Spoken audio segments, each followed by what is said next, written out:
मैं हूं श्रद्धा तिवारी और आप देख रहे हैं एमएनएस न्यूज टीवी। तो स्वागत है आपका प्राइम टाइम में। एक नजर आज की हेडलाइन। आप देख रहे हैं एमएनएस न्यूज, सच जरूरी है। तो खबरें विस्तार से। अमरनाथ यात्रा के श्रद्धालुओं की संख्या में वृद्धि, एलजी मनोज सिन्हा का बयान। जम्मू कश्मीर में अमरनाथ यात्रा को लेकर प्रशासन बुरी तरह से मुस्तैद है। उपराज्यपाल मनोज सिन्हा ने बताया है कि पिछले 3-4 वर्षों में यात्रा में भाग लेने वाले श्रद्धालुओं की संख्या में लगातार वृद्धि हुई है। श्रद्धालुओं की सुविधा के लिए यात्रा मार्ग पर कई बुनियादी सुविधाएं बढ़ाई गई हैं। साथ ही पर्यटकों के लिए उच्च गुणवत्ता वाले आवास और सुविधाएं भी उपलब्ध कराई गई। सुरक्षा को लेकर एलजी ने कहा है कि जम्मू कश्मीर पुलिस और सीआरपीएफ द्वारा बेहतरीन सुरक्षा व्यवस्था की गई है। एलजी सिन्हा ने बताया कि 22 अप्रैल के बाद कुछ पर्यटन स्थल सुरक्षा कारणों से बंद कर दिए गए थे, लेकिन अब डिविजनल कमिश्नर और आईजी की रिपोर्ट के आधार पर इन्हें फिर से खोलने का निर्णय लिया गया। फिर से खोले जाने वाले स्थलों में शामिल हैं बेताब घाटी और पहलगाम बाजार क्षेत्र के पार्क और उधमपुर के पंचेरी क्षेत्र। एलजी ने स्पष्ट किया है कि यह प्रक्रिया चरणबद्ध ढंग से और पूरी सुरक्षा व्यवस्था के साथ की जा रही है ताकि यात्रियों और पर्यटकों को किसी तरह की असुविधा न हो। यात्रा की दृष्टि से जो रजिस्ट्रेशन है वो बड़ी संख्या में हुआ है। आप सब लोग जानते हैं कि पिछले 3-4 वर्षों में श्री अमरनाथ जी यात्रा के लिए जो भी श्रद्धालु आते हैं उनकी सुविधाओं की दृष्टि से काफी बढ़ोतरी की गई है। चाहे वो ग्रिड पावर की कनेक्टिविटी हो, टेलीकॉम कनेक्टिविटी हो, जो मार्ग बहुत सकरा 4 और 5 फीट चौड़ा हुआ करता था वो 12 फीट हो गया है। यात्रियों को रुकने की क्षमता भी बढ़ाई गई है और मुझे लगता है कि क्वालिटी भी बढ़ाई गई है। नुनवान बेस कैंप को आज हम लोगों ने विजिट किया। मोटे तौर पर तैयारियां अच्छी चल रही हैं और जम्मू कश्मीर पुलिस, सेना, सीएपीएफ के लोगों ने सुरक्षा की दृष्टि से भी चाक चौबंद इंतजाम किया है। लेकिन मुझे लगता है कि स्थानीय लोगों ने सदैव इस यात्रा को अपना सहयोग दिया है। तो मैं कश्मीर के लोगों से विशेष रूप से ये चाहूँगा कि इस यात्रा में आप सब आगे बढ़ करके, आपकी यात्रा है, आपकी अर्थव्यवस्था को मजबूत करेगा और यहीं से मुझे लगता है कि टूरिज्म का फिर से रिवाइवल शुरू होगा। इस दृष्टि से सबको सहयोग करने की आवश्यकता है। सुरक्षा की दृष्टि से 22 अप्रैल के बाद कुछ स्थान पर्यटन के सिक्योरिटी रीजन से बंद किए गए थे। डिविजनल कमिश्नर जम्मू और आईजी जम्मू तथा डिविजनल कमिश्नर कश्मीर और डिविजनल कमिश्नर आईजी कश्मीर ने मिलकर के सभी जिलों से रिपोर्ट लेकर के फेज वाइज फैसला किया है कि कुछ कुछ स्थान हम खोलते जाएंगे। तो आज जिन स्थानों को चिन्हित करके फैसला हुआ है कि इन स्थानों को अब सामान्य पर्यटकों के लिए, टूरिस्ट के लिए खोला जाएगा, उसमें अनंतनाग में बेताब valley, Pahalgam, park Singh Pahalgam market, ये सब खोल दिए जाएंगे। वेरीनाग गार्डन, कोकरनाग गार्डन और अच्छबल गार्डन। वैसे ही श्रीनगर में बादामवारी पार्क, डक पार्क नगीन के पास जो है, और तकदीर पार्क हजरत बल के पास, ये 8 स्थान विचार करके फैसला किया गया है और 2 दिन बाद यहाँ पर्यटक जा सकेंगे। वैसे ही जम्मू रीजन में भी कठुआ में सारथल और ठग्गर, रियासी में देवी पिंडी, सियार बाबा और सुला पार्क, डोडा में गुलडंडा और जयवैली तथा उधमपुर में पंचेरी, ये 8 स्थान प्रथम चरण में खोले जा रहे हैं। फिर ये कमेटी जो है आईजी साहब और डिप्काम साहब की जिलों से रिपोर्ट लेकर के, टूरिज्म से बात करके नेक्स्ट फेज में कुछ और स्थान खोले जाएंगे। तो मुझे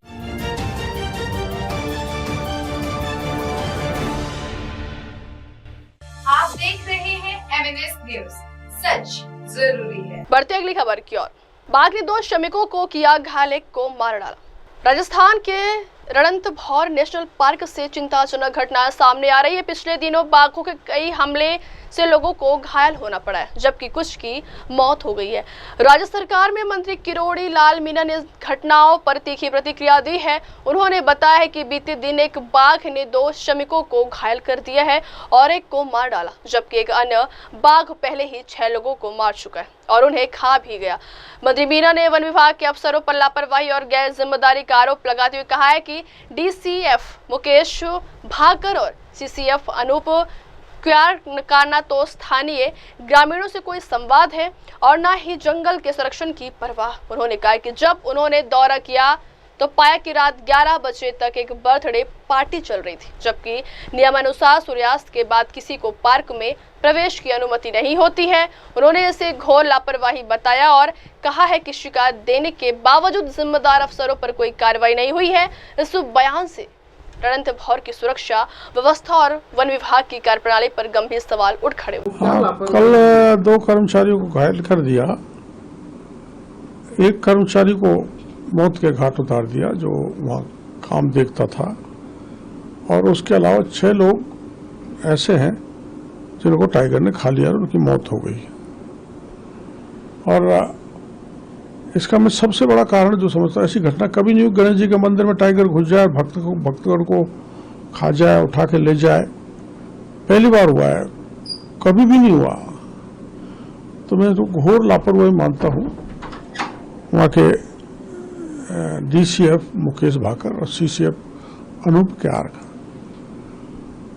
और मैं खुद उनसे कई बार कह चुका हूँ, माननीय वन मंत्री जी को भी मैं कह चुका हूँ। वन मंत्री जी ने भी मुख्यमंत्री जी से कहा है और मैंने भी मुख्यमंत्री जी से कहा है कि ये दोनों अफसर नकारा है, इनइफेक्टिव है, ये इनकी फॉरेस्ट के प्रति कोई चिंता नहीं है और गांव वालों से इनका संवाद नहीं है, जिसके कारण गांव और सेंचुरी के अधिकारियों के बीच टेंशन बढ़ रहा है। अब आपको एक घटना याद होगी कि मैं वहाँ गया, वहाँ रात के 11 बजे तक बर्थडे पार्टी चल रही थी गणेश जी के वहाँ सनसेट के बाद तो कोई घुस ही नहीं सकता। तो क्या गंभीर लापरवाही नहीं है? इसकी मैंने शिकायत की, लेकिन उनके खिलाफ कोई कार्रवाई नहीं हुई।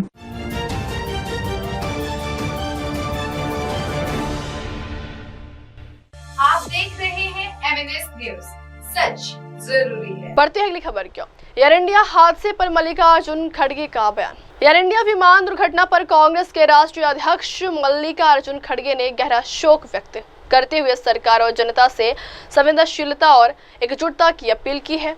खड़गे ने कहा है कि यह कहना गलत है कि ऐसी दुर्घटनाएं होती रहती हैं और यह सामान्य बात है। यह एक बहुत ही दुखद और असामान्य घटना है जिसमें कई निर्दोष लोगों की जान गई।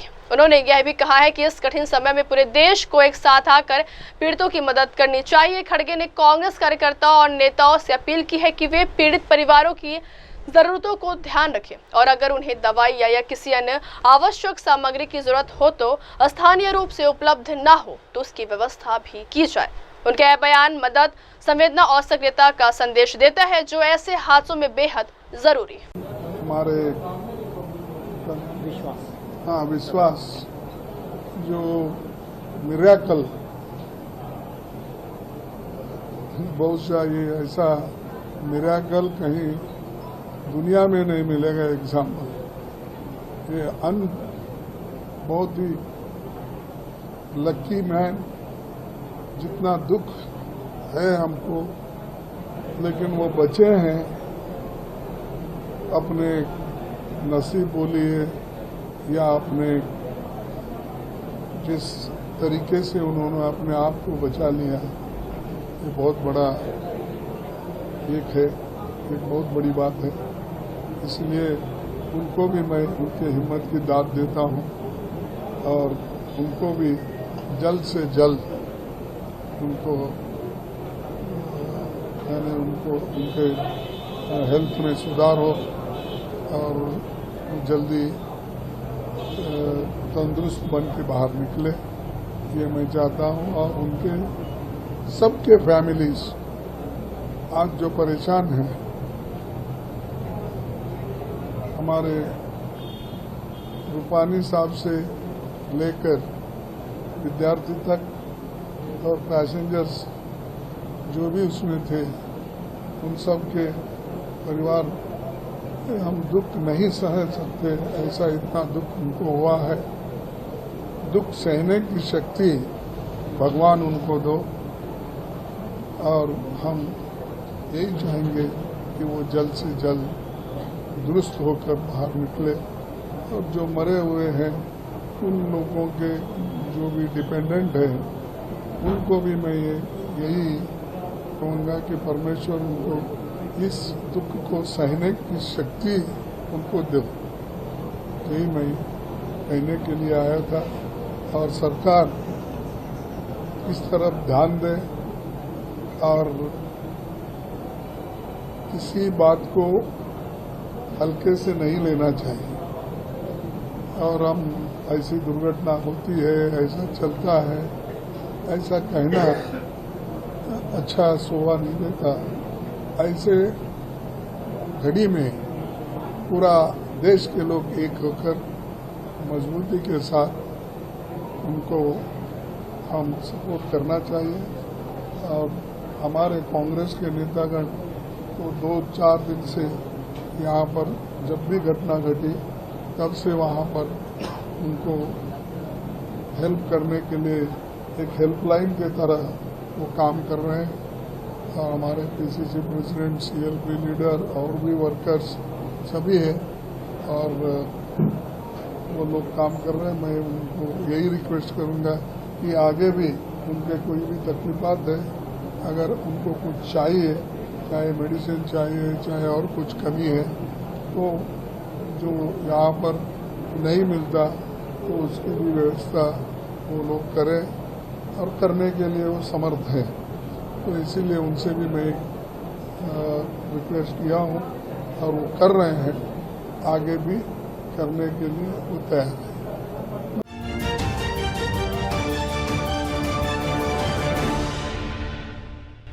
आप देख रहे हैं एमएनएस न्यूज, सच जरूरी है। बढ़ते हैं अगली खबर की ओर। जम्मू में ड्रग तस्करों की संपत्ति पर चला बुलडोजर। जम्मू पुलिस ने नार्को आतंकवाद के खिलाफ अभियान को और तेज करते हुए ऑपरेशन क्लीन अप के तहत सख्त कार्रवाई शुरू कर दी है।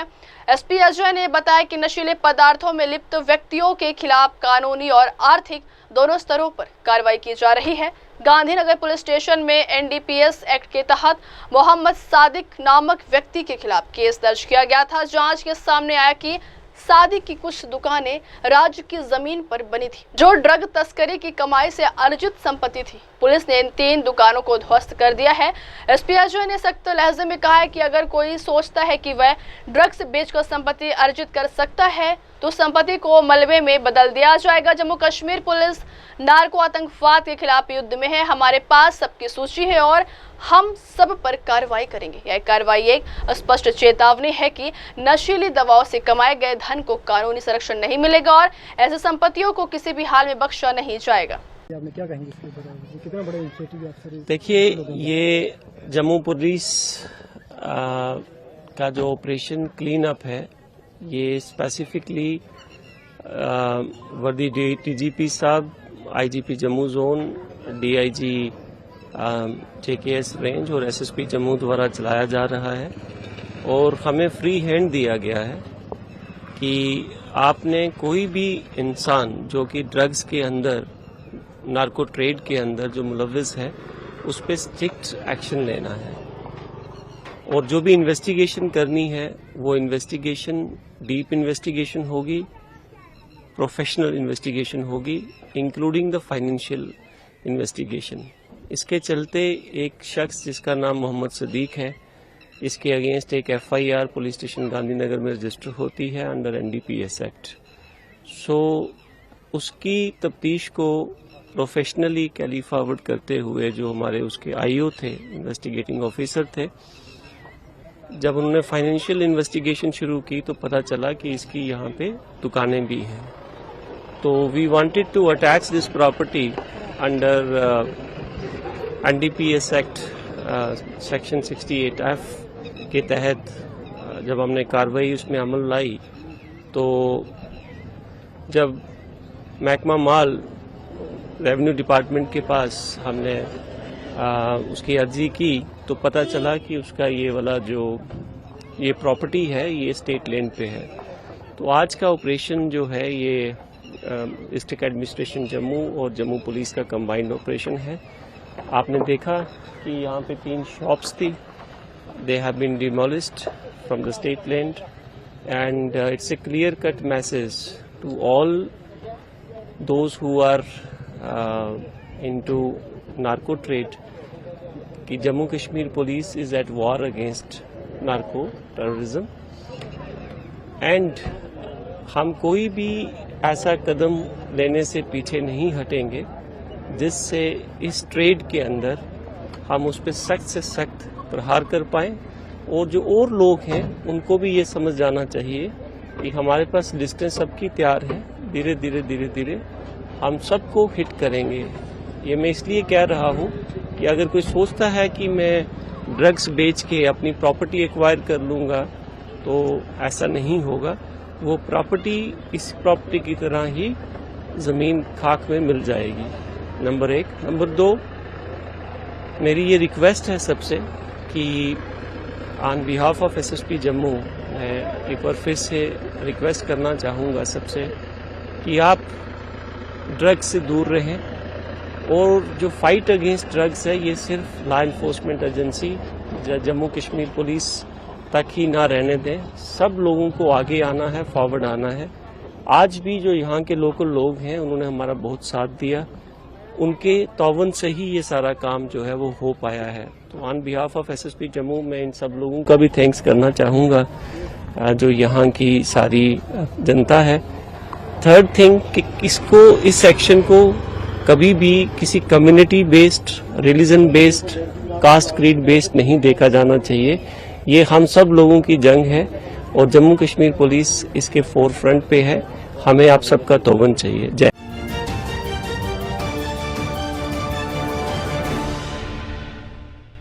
आप देख रहे हैं एमएनएस न्यूज, सच जरूरी है। बढ़ते हैं अगली खबर की। आईएमडी के वैज्ञानिक नरेश कुमार का बयान। आईएमडी के वैज्ञानिक नरेश कुमार का कहना है कि उत्तर पश्चिम भारत और हिमालय में कई दिनों से लू चल रही है। हमारे पूर्वानुमान के अनुसार आज तक लू की स्थिति में सुधार होने की उम्मीद है। उन्होंने कहा था कि दिल्ली एनसीआर में सामान्य से अधिक तापमान के कारण गर्म उमस भरे हालात रहेंगे। इसके बाद दिल्ली एनसीआर में आंधी तूफान की गतिविधि की संभावना भी थी। पूरे उत्तर पश्चिम भारत में आंधी तूफान की गतिविधि देखने को मिल सकती है। दक्षिण प्रायद्वीप में 5-6 दिनों तक सक्रिय मानसून की स्थिति बनी रहेगी। पूर्वी और पूर्वोत्तर भारत में भारी बारिश जारी रहेगी जो अगले 2 दिनों में तेज हो जाएगी। खासकर पूर्वोत्तर राज्यों में मानसून महाराष्ट्र को प्रभावित कर रहा है और 2 दिनों में गुजरात की ओर बढ़ेगा, फिर ओडिशा और पश्चिम बंगाल के कुछ हिस्सों को कवर करेगा।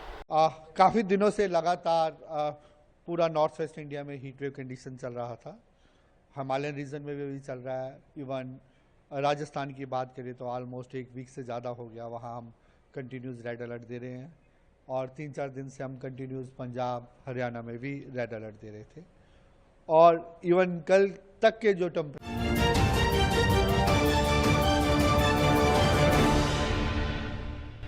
आप देख रहे हैं एमएनएस न्यूज, सच जरूरी है। बढ़ते अगली खबर की ओर। अहमदाबाद विमान हादसा 31 शवों के डीएनए सैंपल मैच। अहमदाबाद में 3 दिन पहले गुरुवार को हुए विमान हादसे में मारे गए लोगों की पहचान के लिए डीएनए टेस्ट कराया जा रहा है। स्वास्थ्य विभाग से जुड़े एक अफसर ने आज रविवार को कहा है कि अधिकारियों ने डीएनए टेस्टिंग के जरिए अहमदाबाद में एयर इंडिया विमान हादसे में मारे गए लोगों में से 31 की पहचान कर ली गई है और 12 परिवारों ने अब तक शवों के लिए दावा किया है। इस बीच गुजरात सरकार ने परिजनों को पार्थिव शरीर सौंपने का काम शुरू कर दिया। सरकारी बीजे मेडिकल कॉलेज में सर्जरी के प्रोफेसर डॉक्टर रजनीश पटेल ने कहा कि गुजरात के पूर्व सीएम विजय रूपानी के डीएनए मिलान की प्रक्रिया भी चल रही है। इससे पहले अधिकारियों की ओर से कहा गया था कि पीड़ितों के परिवारों के साथ समन्वय बनाए रखने के लिए 230 टीमें बनाई गई। हुआ एयर इंडिया के होनारत के अधीन जितने भी हमारे पास बॉडीज आए थे उनमें से 31 बॉडीज का डीएनए मैचिंग हो गया है और वो 31 मैच्ड बॉडी में से 12 लोग अपने रिश्तेदार का शव लेके चले गए हैं। ये जो थे वो विविध एरिया में से आए थे, जैसे कि उदयपुर, बड़ौदा, खेड़ा, विसनगर, अहमदाबाद और बोटाद। इन शहरों में से आए थे और वो लेके निकल गए। हमारी जो व्यवस्था है, we are waiting for other people to come and collect the remains of their relatives. Thank you sir. What about the Vijay Rupani dead body sir? Is तो हम लोग ये ना, अच्छा, विजय रूपानी साहब का बॉडी का आइडेंटिफिकेशन अभी प्रोसेस चालू है। वो डीएनए मैच अभी तक मिला नहीं है, हमको मिलेगा तो हम आपको प्रोएक्टिवली इन्फॉर्म कर देंगे and will be informing the press as soon as we find that body. We will put up a special bulletin also if necessary. अभी तक जो बुलेटिन है आपके यहाँ पर वो 10 o'clock का बुलेटिन ये हो गया। इसके बाद जो होगा हर 2 घंटे में हम बुलेटिन डिक्लेयर करेंगे, यहाँ यहीं से करेंगे। सेकेंड, हाँ, घायलों का कोई इन्फॉर्मेशन है? कितने घायलों का इलाज चल रहा है? अभी 13 people are waiting, 13 people are under treatment now. Okay sir, thank you. Thank you. Sorry, because I will not be comfortable.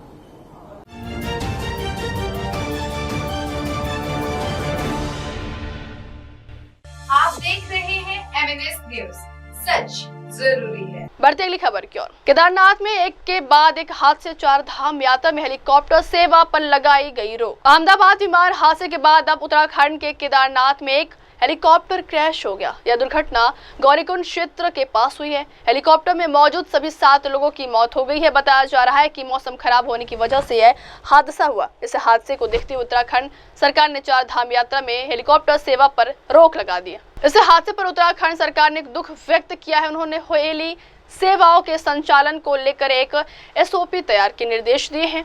इसके लिए उन्होंने एक समिति को गठित करने का निर्देश दिया, जिसमें उन्होंने कहा है कि राज्य में हेली सेवाओं के संचालन के लिए एक सख्त SOP तैयार की जाए, जिसमें उड़ान से पहले हेलीकॉप्टर की तकनीकी स्थिति की पूरी जांच और मौसम की सटीक जानकारी लेना अनिवार्य किया जाए।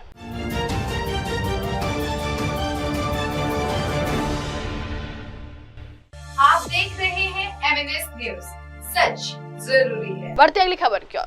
विश्व रक्तदान दिवस, पटना में मानवता की सेवा के लिए आगे आए सैकड़ों लोग। विश्व रक्तदान दिवस पर बिहार कैडर के IAS, IPS और IFS अधिकारियों ने रक्तदान शिविर लगाया है। इस दौरान कुल 207 लोगों ने अपनी स्वेच्छा रक्तदान कर पीड़ित मानवता की सेवा के प्रति अपने संकल्प को व्यक्त किया है। इस रक्तदान शिविर का आयोजन Bihar IAS association, Bihar IPS association और बिहार IFS एसोसिएशन के संयुक्त तत्वाधान में किया गया है। इस रक्तदान शिविर से कुल 207 यूनिट रक्त एकत्रित किया गया है और उससे अस्पतालों को सौंप दिया गया, ताकि इस रक्त से बीमार लोगों को पुनः नया जीवन दिया जा सके। इस रक्तदान शिविर का उद्घाटन बिहार के मुख्य सचिव अमृतलाल मीणा, बिहार के पुलिस महानिदेशक विनय कुमार, राज्य के प्रधान मुख्य वन संरक्षण प्रभात कुमार गुप्ता और राज्य के पूर्व मुख्य सचिव VS दुबे ने संयुक्त रूप से किया। वही हर साल 14 जून को विश्व रक्तदान दिवस के रूप में मनाया जाता है। यह दिन उन स्वैच्छिक और अवैतनिक रक्तदाताओं को समर्पित है जो अपने रक्तदान के माध्यम से अनगिनत लोगों का जीवन बचाते हैं।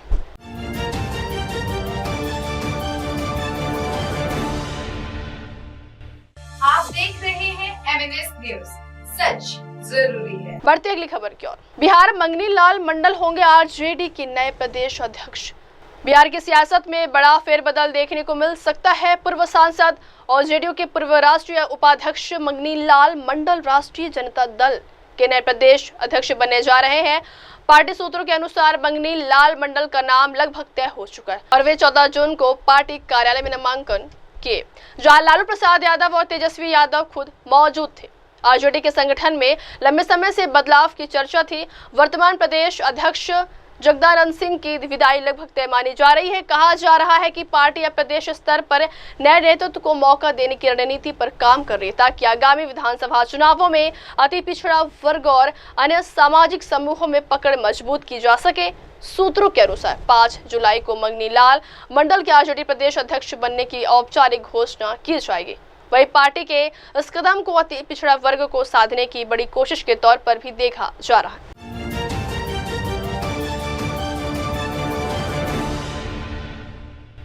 आप देख रहे हैं MNS न्यूज, सच जरूरी है। बढ़ती अगली खबर क्यों। पुणे ट्रैफिक पुलिस ने शुरू किया मोबाइल ऐप, अब नियम तोड़ने वालों की खैर नहीं। शहर की यातायात पुलिस ने एक मोबाइल ऐप शुरू किया है, जिससे लोग ट्रैफिक नियमों के उल्लंघन की जानकारी दे सकेंगे और उनकी पहचान गोपनीय रखी जाएगी। PTP ट्रैफिक कॉप ऐप नामक इस मोबाइल ऐप को एक निजी कंपनी के सहयोग से विकसित किया गया है और इसकी शुरुआत महाराष्ट्र के उप मुख्यमंत्री अजित पवार ने शनिवार को की। अतिरिक्त पुलिस आयुक्त मनोज पाटिल ने कहा है कि इस ऐप का उद्देश्य शहर में यातायात प्रबंधन को बेहतर बनाने के लिए नागरिकों और पुलिस के बीच संवाद को मजबूत करना है। उन्होंने कहा कि आम नागरिकों को प्रतिदिन दुर्घटनाओं, जाम और प्रदूषण जैसी समस्याओं का सामना करना पड़ता है। इसका एक मुख्य कारण नियमों का उल्लंघन करने वालों के खिलाफ समय पर कार्रवाई न होना है। यह ऐप जनता और यातायात विभाग के बीच की दूरी को कम करेगा।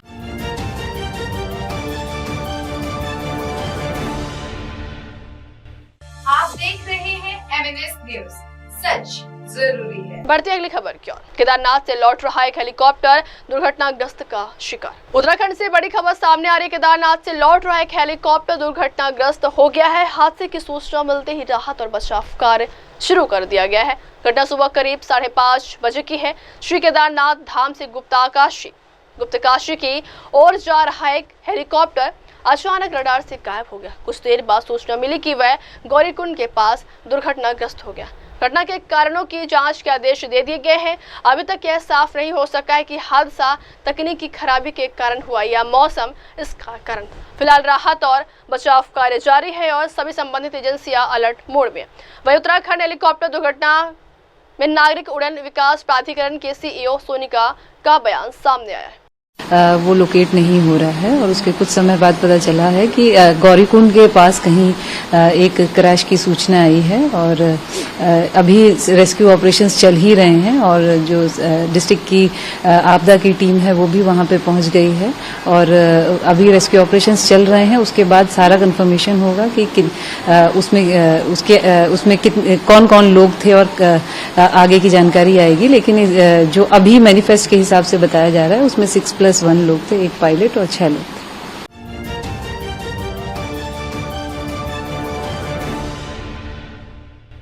आप देख रहे हैं एमएनएस न्यूज, सच जरूरी है। बढ़ते अगली खबर की ओर। पुणे के केम अस्पताल को बम से उड़ाने की धमकी। पुणे के केम अस्पताल में उस वक्त हड़कंप मच गया जब एक ईमेल के जरिए बम धमाके की धमकी मिली। सूचना मिलते ही पुलिस और बम निरोधक दस्ते ने मौके पर पहुंचकर तुरंत सर्च ऑपरेशन शुरू किया है। धमकी मिलने की सूचना मिलते ही अस्पताल प्रशासन ने बिना देर किए पुलिस को इसकी जानकारी दी। इसके बाद bomb disposal squad, dog squad और स्थानीय पुलिस की टीमें अस्पताल परिसर में जांच के लिए पहुंची है। वहीं करीब 2 घंटे चली सघन तलाशी के बाद पुलिस ने पुष्टि की है कि अस्पताल में कोई संदिग्ध वस्तु नहीं मिली है। राहत की बात यह रही कि इस दौरान किसी प्रकार की जनहानि या अफरा तफरी नहीं हुई। फिलहाल हम उस IP एड्रेस और ईमेल अकाउंट की जांच कर रहे हैं जिससे यह धमकी भेजी गई है। साइबर सेल को भी जांच में शामिल किया गया।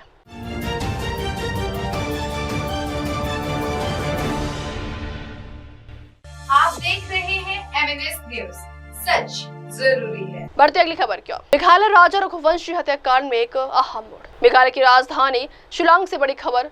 राजा रघुवंशी हत्याकांड में एक अहम मोड़ आया। पुलिस ने मुख्य आरोपी सोनम रघुवंशी समेत 5 लोगों को हिरासत में लिया है। सभी आरोपियों को सदर पुलिस स्टेशन में रखा गया जहां पूछताछ जारी। पुलिस सूत्रों के अनुसार राजा रघुवंशी की हत्या को लेकर पिछले कई दिनों से जांच चल रही थी। अब इस केस में बड़ा अपडेट सामने आया। वहीं प्रारंभिक जांच में कुछ अहम सुराग भी मिले हैं। उसी के आधार पर 5 लोगों को हिरासत में लिया गया है। मामले में और भी गिरफ्तारियां संभव है। मुख्य आरोपी सोनम रघुवंशी के खिलाफ पहले से भी कई आपराधिक आरोप सामने आए हैं। पुलिस फिलहाल सभी आरोपियों से पूछताछ कर रही है और हत्या के पीछे की साजिश को खंगाला जा रहा है। फिलहाल सदर पुलिस स्टेशन के बाहर सुरक्षा कड़ी कर दी गई है। मीडिया और स्थानीय लोगों की भारी भीड़ जुटी है। वहीं पुलिस ने सभी से संयम बरतने की अपील की।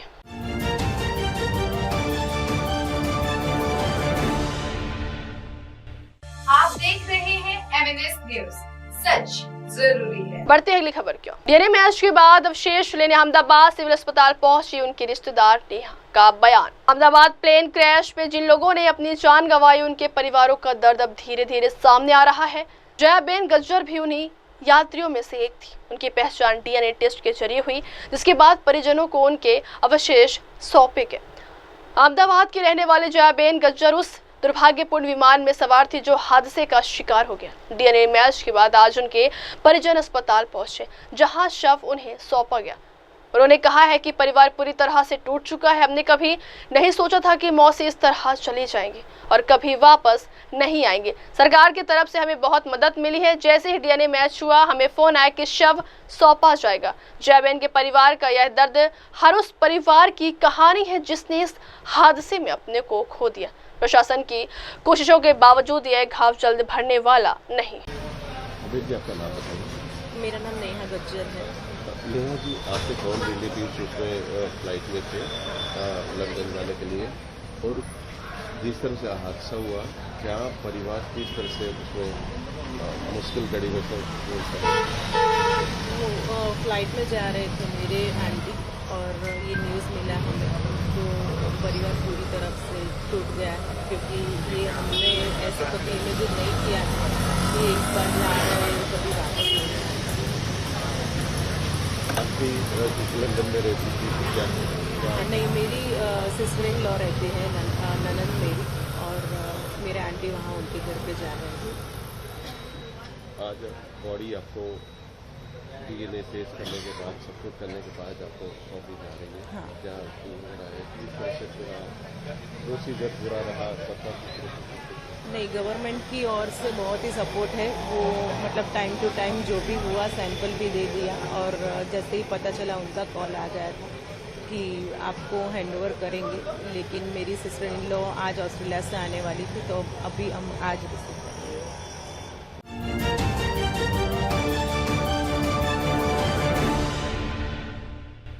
आप देख रहे हैं MNS न्यूज, सच जरूरी है। बढ़ते हैं अगली खबर की ओर। जम्मू कश्मीर में आप नेता मलिक का बड़ा राजनीतिक कदम। जम्मू कश्मीर की सियासत में हलचल मची हुई है। डोडा से आम आदमी पार्टी की विधायक महराज मलिक ने गठबंधन सरकार से अपना समर्थन वापस लेने का ऐलान कर दिया है। उन्होंने स्पष्ट किया है कि यह फैसला पूरी तरह जम्मू कश्मीर के लोगों के हित को ध्यान में रखते हुए लिया गया है। सोशल मीडिया पर जारी बयान में उन्होंने लिखा है कि अब जवाबदेही और कार्रवाई का समय आ गया। इस फैसले को आने वाले दिनों में राज्य की राजनीति में बदलाव की शुरुआत के रूप में देखा जा रहा है, जिससे भविष्य की दिशा तय हो सकती है। डोडा से आप विधायक महराज मलिक ने जम्मू कश्मीर की गठबंधन सरकार से अपना समर्थन वापस लेते हुए उन्होंने खुद सोशल मीडिया के माध्यम से सार्वजनिक की। महराज मलिक के इस फैसले से जहां विपक्ष को नए सियासी संकेत मिल सकते हैं, वही सत्ता पक्ष के लिए यह एक चेतावनी भी है कि असंतोष गहराता जा रहा है।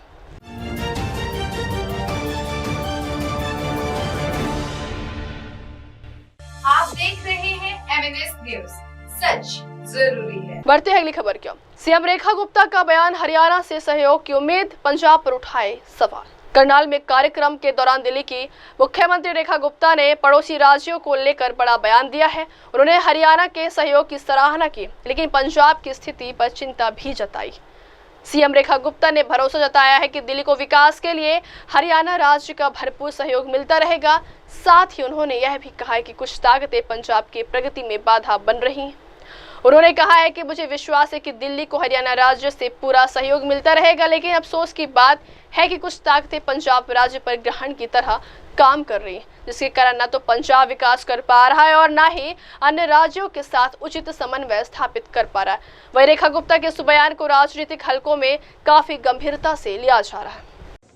और यहाँ की मेयर मेरे साथ है। बहुत अच्छा साफ सुथरा शहर मेंटेन किया गया है, हर चीज की व्यवस्था है। यहाँ से पहले मनोहर लाल खट्टर जी भी विधायक रहे, अब जगमोहन जी विधायक हैं। सभी एक टीम वर्क के नाते जिस तरीके से काम करते हैं, शहर भी आगे बढ़ रहा है, राज्य भी आगे बढ़ रहा है, और मुझे लगता है कि इसी संगठन के साथ में राज्य का विकास होता है। और दिल्ली और हरियाणा के बहुत ही ऐसे संबंध है जिसके कारण से दोनों राज्यों का विकास।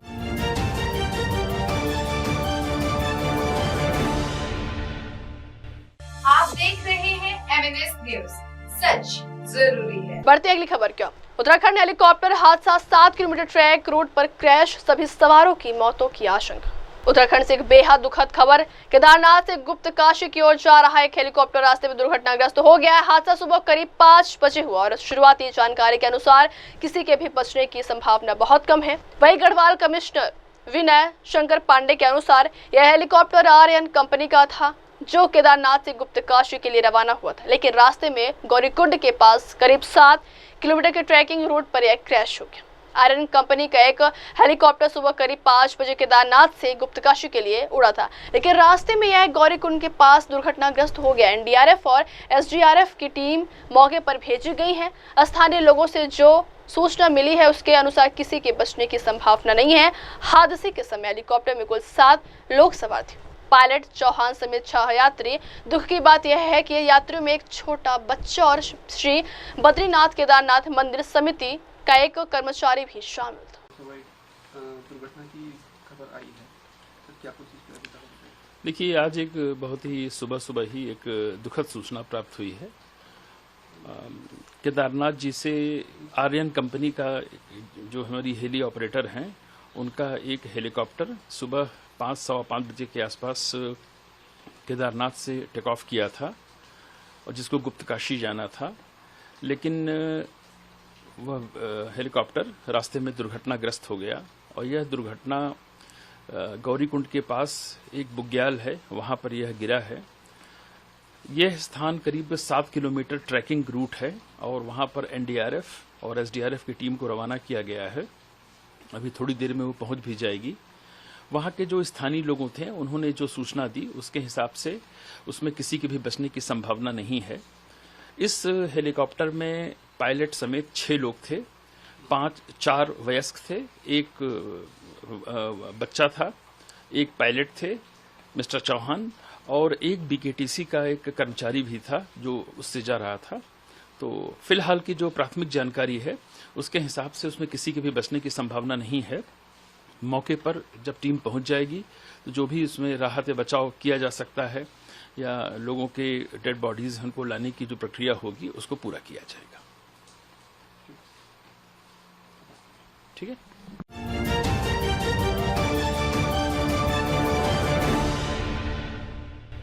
आप देख रहे हैं एमएनएस न्यूज, सच जरूरी है। बढ़ते अगली खबर की ओर। श्रीनगर में पेडल फॉर पीस साइक्लोथॉन का आयोजन। श्रीनगर की वादियों में आज कुछ खास नजारा देखने को मिला है जब सैकड़ों युवाओं ने पेडल फॉर पीस में हिस्सा लिया।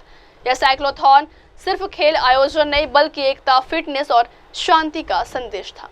इस साइक्लोथॉन का आयोजन जम्मू और कश्मीर खेल परिषद द्वारा किया गया है, जिसका उद्देश्य युवाओं को सकारात्मक दिशा देना, फिटनेस के प्रति जागरूक करना और समाज में शांति व एकजुटता का संदेश फैलाना था। वहीं कश्मीर का युवा खेलों के जरिए जुड़ाव महसूस करे।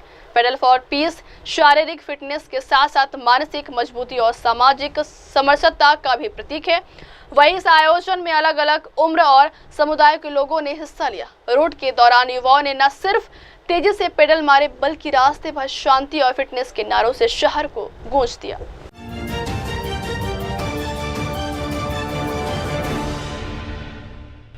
आप देख रहे हैं एमएनएस न्यूज, सच जरूरी है। बढ़ते हैं अगली खबर की ओर। इंदिरापुरम यूपी मानसरोवर यात्रा पर भाजपा सांसद अतुल गर्ग का बयान। यूपी के इंदिरापुरम में भाजपा सांसद अतुल गर्ग ने मानसरोवर यात्रा को लेकर बड़ा बयान दिया है। उन्होंने कहा है कि इस पवित्र यात्रा को सरकार द्वारा आधिकारिक दर्जा देना हमारी सांस्कृतिक पहचान और आस्था का सम्मान है। अतुल गर्ग ने साफ तौर पर कहा है कि यह ऐतिहासिक फैसला केवल प्रधानमंत्री नरेंद्र मोदी और मुख्यमंत्री योगी आदित्यनाथ की दूरदर्शिता के कारण ही संभव हो पाया।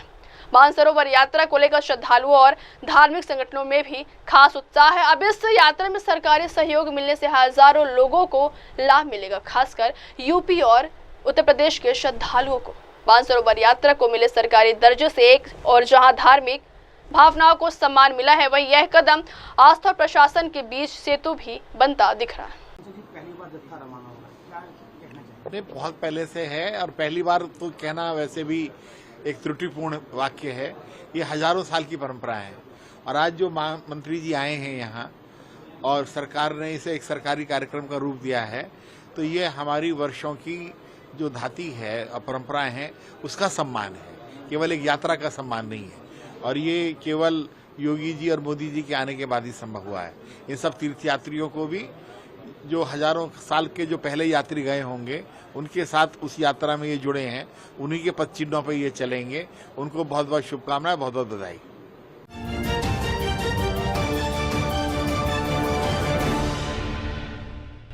आप देख रहे हैं एमएनएस न्यूज, सच जरूरी है। बढ़ते हैं अगली खबर की ओर। पुरी में रथ यात्रा 2025 की तैयारियां जोरों पर। ओडिशा के पुरी में भव्य जगन्नाथ रथ यात्रा 2025 की तैयारियों में पूरे जोरों शोरों पर है।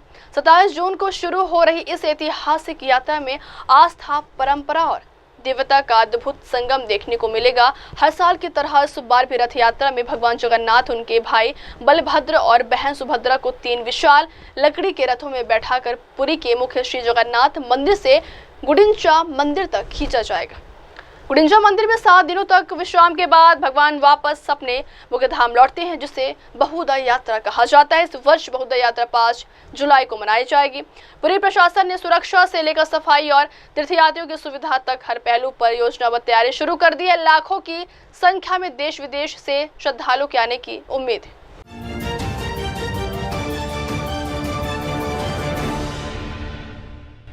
आप देख रहे हैं MNS न्यूज, सच जरूरी है। बढ़ते अगली खबर की ओर। मुर्शिदाबाद में BSF जवान ने साथी पर ही बरसाई गोलियां, एक के बाद एक किए 13 राउंड फायर। पश्चिम बंगाल के संवेदनशील मुर्शिदाबाद इलाके से बड़ी खबर सामने आ रही है। बंगाल के मुर्शिदाबाद में तैनात 19वीं बटालियन के BSF जवान SK मिश्रा ने अपनी साथी से किसी बात को लेकर हुए विवाद में अपना आपा खो दिया और बड़ी वारदात कर डाली। जवान SK मिश्रा ने अपनी सहकर्मी जवान पर एक के बाद एक 13 राउंड फायर, जिससे वह जमीन पर गिर गया और उसकी जान चली गई। दोनों जवान ड्यूटी पर ही तैनात थे। फिलहाल आरोपी जवान को गिरफ्तार कर लिया गया है। मृत जवान का नाम रतन लाल बताया जा रहा है। वारदात की जानकारी पर आरोपी जवान SK मिश्रा को हथियार के साथ मौके से गिरफ्तार कर लिया गया है। आरोपी जवान से किस बात को लेकर रतन लाल से विवाद हुआ था, अभी फिलहाल इसकी जानकारी सामने नहीं आई है। दोनों के बीच विवाद काफी गहरा गया था। BSF जवान की इस कदम से बटालियन में अनुशासन को लेकर भी सवाल खड़े हो रहे हैं। वही गिरफ्तार किए गए आरोपी जवान को रविवार जंगीपुर कोर्ट में पेश किया जाएगा। फिलहाल पुलिस आरोपी जवान से पूछताछ कर रही है।